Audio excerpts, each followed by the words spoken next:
This is rental car number 72, and today I'm driving the 2018 Audi A6 2.0T Quattro.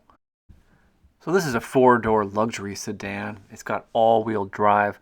I'm guessing, I'm not 100% certain, but I'm guessing that this is the premier trim level of this vehicle, which is the lowest one you can buy. So that means this one retails for about $50,000, but don't be disappointed. Just because this is one of the lower trim levels doesn't mean there's not a ton of great features for us to talk about. So I think the best place to start is by popping the hood. By the way, this little lever right here is cheap plastic, kind of disappointing. But anyway, let's pop the hood and take a look at what's underneath. So this is an 8-speed automatic. It's got a 4-cylinder engine, which might sound disappointing, but it's not. This thing goes 0 to 60 in 5.8 seconds.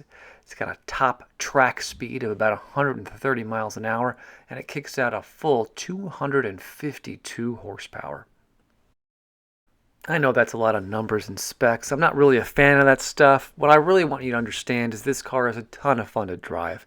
Just because it's a 4-cylinder doesn't mean it's not fast. It really does accelerate nicely. I had no trouble keeping up with traffic, and I pretty much enjoyed myself the whole time, even though I was driving in some pretty bad winter conditions.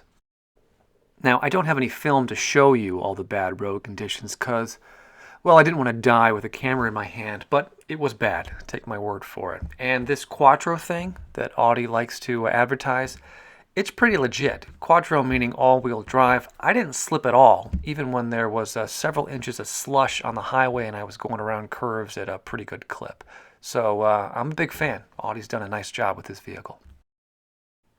And it should be, because this is not a cheap car. But that level of quality, that niceness that I always talk about, that continues into the interior.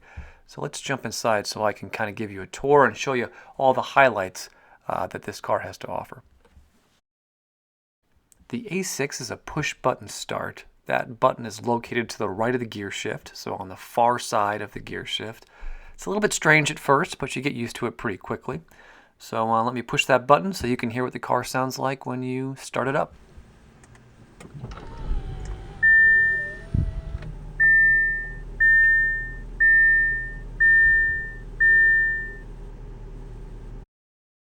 Most of the noise you hear is the center display coming out of the dash, so let me show you what that looks like real quick.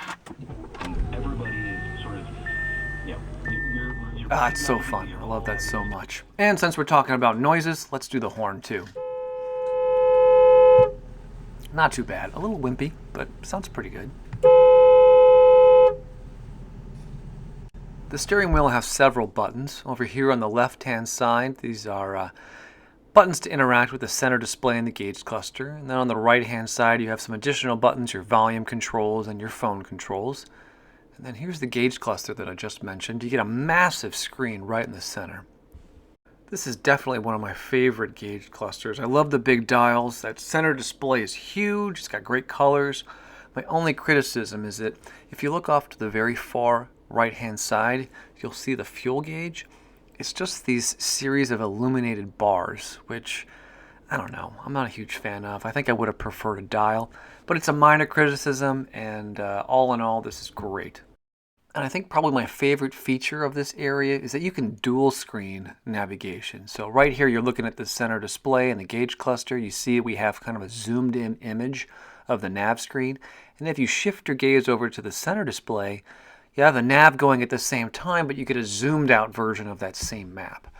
I don't know, I just really like this. I like being able to see my next turn right here in the center display of the gauge cluster, and then being able to glance back at the overall sort of map here on the center console display. It's convenient. I like it. I also like all the various controls attached to the steering wheel. It's kind of hard to describe, but they feel like they're constructed out of much better plastic than you normally get in the traditional sort of mid-level sedans and SUVs that I typically drive. All these feel really good in the hand, which just adds to the overall driving experience. And then shifting your gaze to the left of the steering wheel, you get all your standard buttons over here. Door locks, window controls, your mirror controls is that dial you'll see right there, and then a separate dial to control the headlights. And then kind of in a weird spot down below all that, you see your trunk release. It's this small little lever right here attached to the bottom of the door. And since we're already on the side of the car, let's talk mirrors. Your side view mirrors are a pretty standard size. There's nothing special here, no blindside detection or additional cutouts to give you a larger view of the surrounding area. But this is a smaller vehicle. It's not a huge SUV, so these work fine. I had no issues with them at all. And then shifting to the center of the interior, you get your standard rear view mirror. The only control on here is for the automatic dimmer feature. No other buttons are on the mirror itself. Up above that, you get a nice sunglass holder with some decent padding. There's also 2 lights to illuminate the cabin. These worked fairly well. There's also the standard buttons to control the interior lights. A little bit further back, you get buttons to connect to your garage door opener. And then you have the controls for the sunroof. The sunroof itself it's a decent size. It's not huge. It's not a moonroof, but you get a lot of light through there, and it's hard to complain about something like this. It is kind of nice to have. And it comes with all the standard features we've grown accustomed to. There's a sunshade that opens and closes manually. You can also open and close the window itself in 2 different ways. You can pop it open slightly to vent the vehicle, or you can slide that window open all the way to let in all that air. The speed of this is pretty good. It's not the fastest I've seen, but it's not really slow so that it's annoying. It opens at a pretty good clip.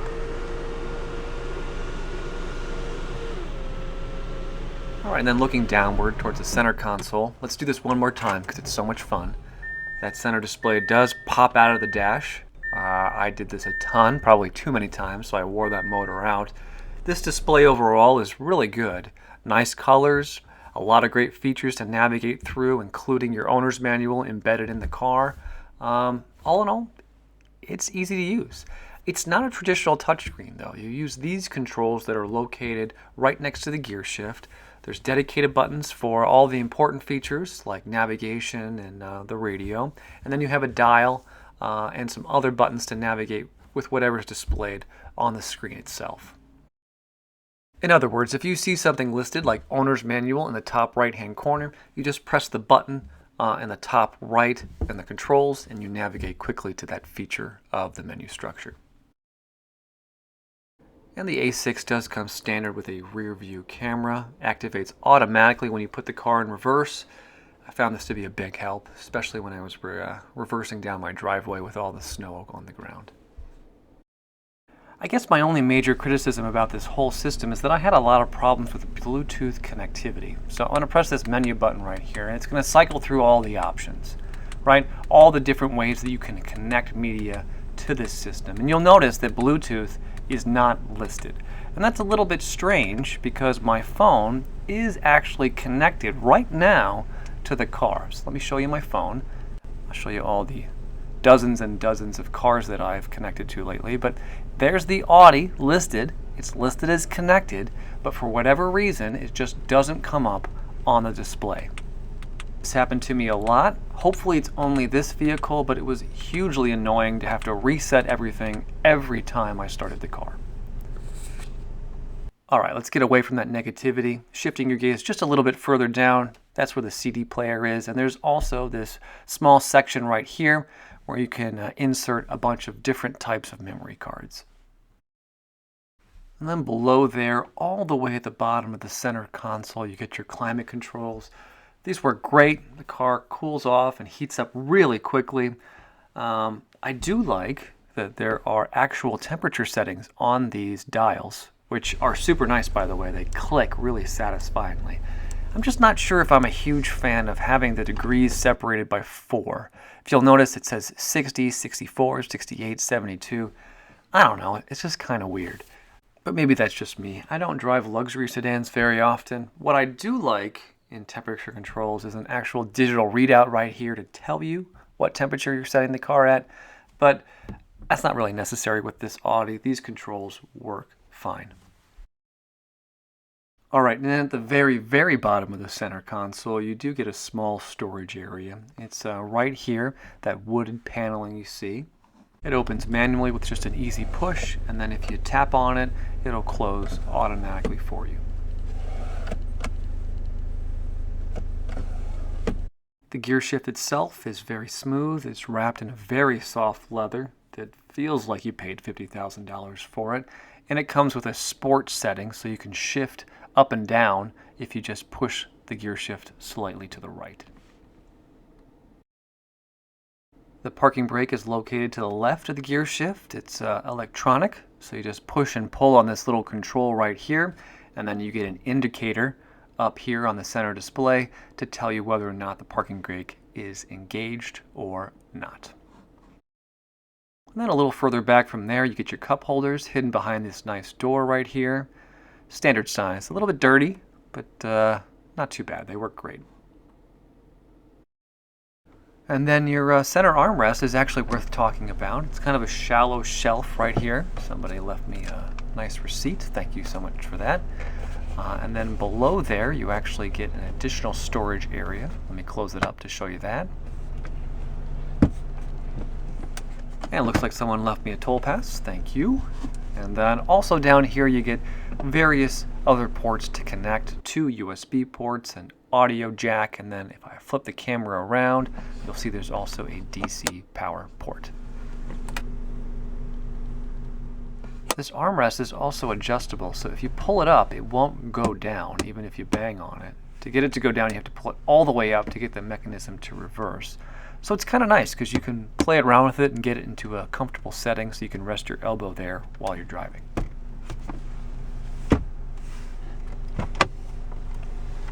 Since we're talking about center armrests, let's talk about glove boxes. This one's pretty large. There's plenty of stuff in there. It's also got a valet button, which is nice, and a nice shelf up top, so you can store some important things up top and then keep everything else kind of messy and unorganized below. Pretty good size. I guess it's nothing to get excited about, but it's always nice to see some actual storage space right here in the vehicle. Alright, so I've been positive for a while. Let's get negative. First off, it is super cold today. Really, really cold. And it would be nice if this thing had a remote start, but it doesn't. I went on Google and somebody said if you push the lock button 3 times, you get the remote start to activate. So I did that for about 5 minutes like an idiot, but it didn't actually work. And that's because the Audi A6 does not come with a remote start feature. Trust me on this. I looked all through the manual, skimmed it, looked through the index, no remote start. I think, maybe it's just me, but I think for $50,000 you should be able to start the vehicle when it's cold by just pressing on that remote. Then again, I'm still cold, so I'm a little bit crabby. So let's switch gears and talk about something a little bit more positive, and that's the back seat, because there are actually some amenities for your passengers that are worth talking about. First off, legroom. It's pretty good. I have that driver's seat pushed back pretty far, and I still have, I'd say, 6 inches past my knees, which is pretty good, especially for a sedan. There are also dedicated vents for your passengers. They're right here. This is the back of the center armrest for the front seat. You're just looking at it from the rear. So you get 2 vents along with vent controls, which is nice.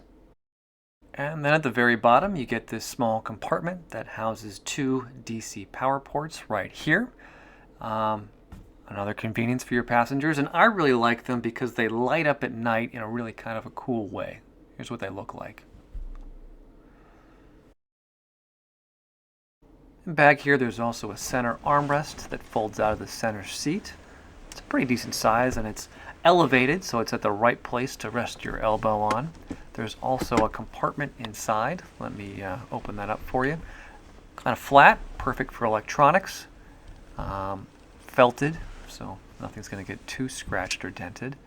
And then at the very front of this armrest, there are cup holders that pop out in kind of a satisfying way right here. These work great. Looks a little flimsy on video, but they're actually built very sturdy. And when this armrest is folded down, there's also a compartment back here to allow you to have access to the trunk space. And you just open it up right like this. I gotta be honest, it doesn't work great, but whatever. And now you can see into the trunk. Another great feature back here is the car seat anchors. They're not buried in the seats like most of the vehicles. They're actually right here behind these plastic pieces. So let me pry one off real quick. It's pretty easy as long as you take your gloves off. And then you have direct access to these anchors. I mean, look at this. You will have absolutely no problems connecting a car seat to this vehicle, which, as a guy with young kids, is a huge, huge plus. All right, so that's the back seat. Plenty of amenities, fairly comfortable. Let's close things out by taking a look at the trunk. I'm not really sure what to say about this other than it's great. The space is large and rectangular. The wheel wells do not infringe on the storage space at all. Big size. And then you have a couple of odds and ends that are worth sharing. First off, on the right-hand side, you get a small cargo netted space to store some loose objects. And then underneath the floor, you have kind of a lever to pull up on to access your spare tire. All right, so that's the Audi A6. Pretty nice vehicle. I had this one for 2 full days. Drove it for about, I think, 170 miles, most of that on the highway. So after all that time and all those miles, I think I'm going to give this one 4 stars. What can I say? This is a great vehicle. I would love to rent it again. Can't give it 5 stars, however, because of that problems I had with the Bluetooth connectivity. And if I'm being honest, I think the A6 is kind of boring on the exterior. I'd love to see a refresh to make this one look a little bit more aggressive. But that's just my opinion. If you disagree, I would love to hear from you in the comments below. Otherwise, I hope you'll join me next time when I rent my 73rd rental car. It'll be the 2017 Ford Flex Limited. I hope you join me then. Thank you for watching.